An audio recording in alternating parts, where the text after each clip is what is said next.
नमस्कार, हिमाचल न्यूज में आपका बहुत बहुत स्वागत है। चलिए देखते हैं आज की 15 फटाफट बड़ी खबरों को। मुख्यमंत्री ने जारी किया 2025 का सरकारी कैलेंडर। मुख्यमंत्री सुखविंदर सिंह सुक्खू ने सरकारी कैलेंडर 2025 जारी किया।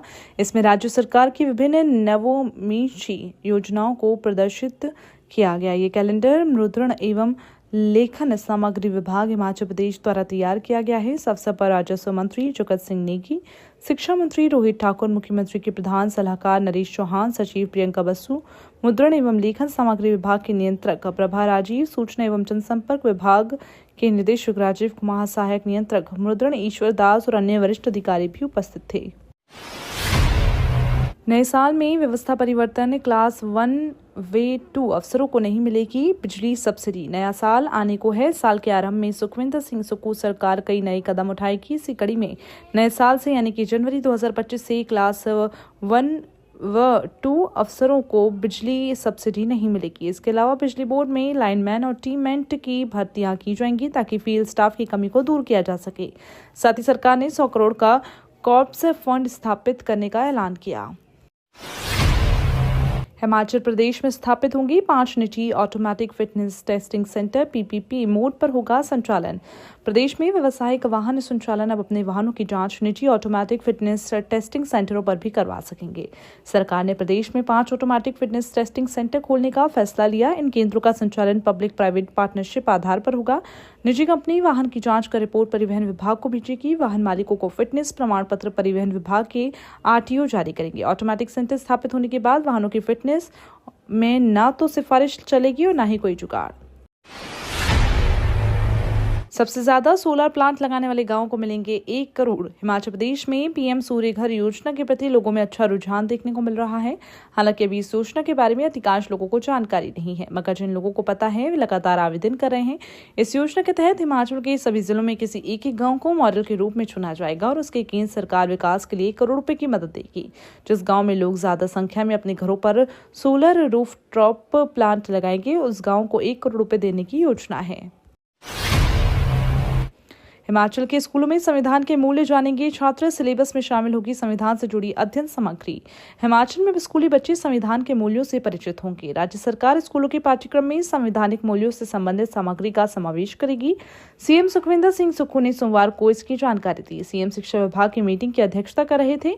इस दौरान सीएम सुक्खू ने कहा, प्रदेश सरकार छात्रों के सर्वांगीण विकास के लिए गुणवत्तात्मक शिक्षा के साथ साथ कर्तव्यों और दायित्वों के बारे में उन्हें शिक्षित करने को विशेष अभियान दे रही है।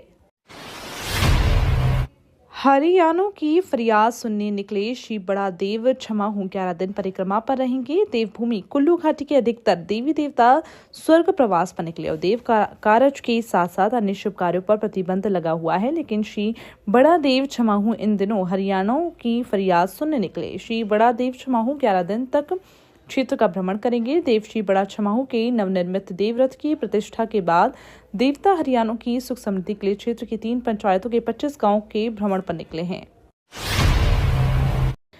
पोल्ट्री फार्म वाले हो जाएं सावधान। बर्ड फ्लू के खतरे को लेकर पशुपालन विभाग अलर्ट। कभी भी हो सकती है जांच। सोलन जिले में बर्ड फ्लू के खतरे को भांपते हुए पशुपालन विभाग ने अलर्ट जारी कर दिया।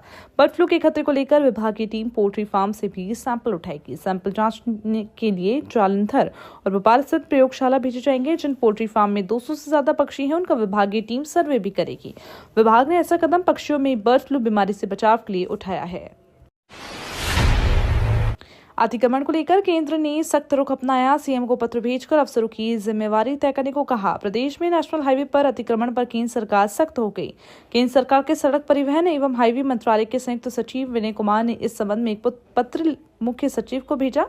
इसे सीमा सड़क संगठन के महानिदेशक को भी भेजा गया। इसमें राज्य लोक निर्माण विभाग के अधिशासी अभियंताओं पर भी अतिक्रमण को हटाने की जिम्मेदारी डालने को कहा गया है। केवल एनएच अथॉरिटी ही है, इसके लिए जिम्मेदारी नहीं होगी।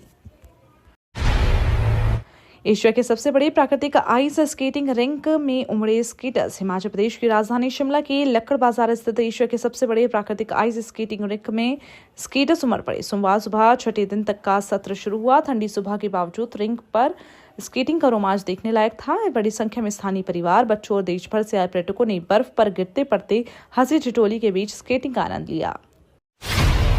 गोविंद सागर झील पर बनेगी अंडर वाटर टनल, तलाशी जा रही संभावना। प्रदेश के बिलासपुर शहर को 4 लेन से जोड़ने के लिए गोविंद सागर झील पर अंडर वाटर टनल के निर्माण पर विचार किया जा रहा है। टनल लुहणु मैदान से 4 लेन तक बनाई जाएगी और अगर योजना धरातल पर उतरी तो ये न केवल बिलासपुर शहर के लिए संजीवनी साबित होगी, बल्कि देश का पहला ऐसा पुल होगा जो झील के अंदर बनेगा। कीरतपुर मनाली 4 लेन बनने के बाद बिलासपुर शहर का संपर्क मुख्य मार्ग से टूट गया है, जिससे यहाँ की आर्थिक गतिविधियां धीमी पड़ गई हैं। तपोवन में सुरक्षा व्यवस्था कड़ी, चप्पे चप्पे पर पुलिस बल तैनात। प्रदेश के धर्मशाला में तपोवन विधानसभा भवन में 18 से 21 दिसंबर तक होने वाले शीतकालीन सत्र को लेकर सुरक्षा व्यवस्था कड़ी कर दी गई है। इस बार भी सुरक्षा व्यवस्था 4 से 5 घेरों में रहेगी। भवन में रंग रोगन कर दिया गया है। चारों ओर लाइटें लगाकर विधानसभा भवन को सजाया गया है। जगह जगह नाके लगाए गए हैं। तपोवन और धर्मशाला बाजार में सीसीटीवी कैमरों की व्यवस्था की गई है।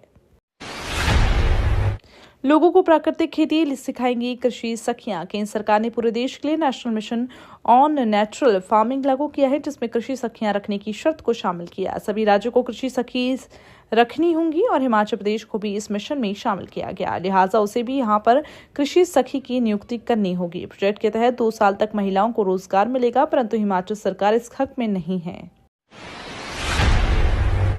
भटौली में पेयजल योजना तैयार। गर्मियों में सदर की 16 पंचायतों को नहीं होगी पानी की कमी। जल जीवन मिशन के तहत भटौली में बनी पेयजल योजना नए वर्ष में शुरू हो जाएगी। जानकारी के मुताबिक 19 करोड़ रुपए की लागत से सदर विधानसभा क्षेत्र की 16 पंचायतों को पेयजल उपलब्ध करवाने के लिए बनाई गई इस योजना को सुचारू करने के लिए लगाए जा रहे विद्युत उपकरणों को कार्य संबंधित विभाग द्वारा 15 दिन में पूरा करने का लक्ष्य निर्धारित किया है। विद्युत विभाग द्वारा संबंधित पेयजल योजना के लिए ट्रांसफार्मर लगाए जाने का काम प्रगति पर है। गंगोटा के निखिल ने दिल्ली में आयोजित बॉक्सिंग में जीता कांस्य पदक। बड़सर उपमंडल के राजकीय वरिष्ठ माध्यमिक विद्यालय गंगोटा के पास आउट हुए निखिल ने अपने कोच जीमल सिंह की अगुवाई में दिल्ली में आयोजित अंडर 17 बॉक्सिंग प्रतियोगिता में कांस्य पदक हासिल करके अपने इलाके का नाम रोशन किया। आपको बता दें, गंगोटा स्कूल की तरफ से खेलते हुए निखिल कुमार पुत्र राकेश कुमार ने पहले भी जिला और राज्य स्तर पर बेहतर प्रदर्शन करते हुए कई मेडल अपने नाम किए हैं।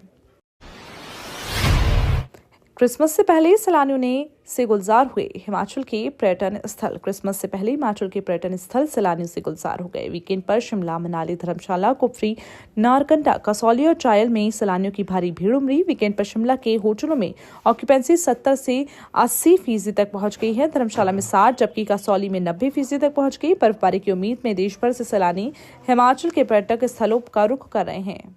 ये तो थी आज की 15 बड़ी खबरें। डेली खबरों से अपडेट रहने के लिए चैनल को सब्सक्राइब करना बिल्कुल ना भूलें। धन्यवाद।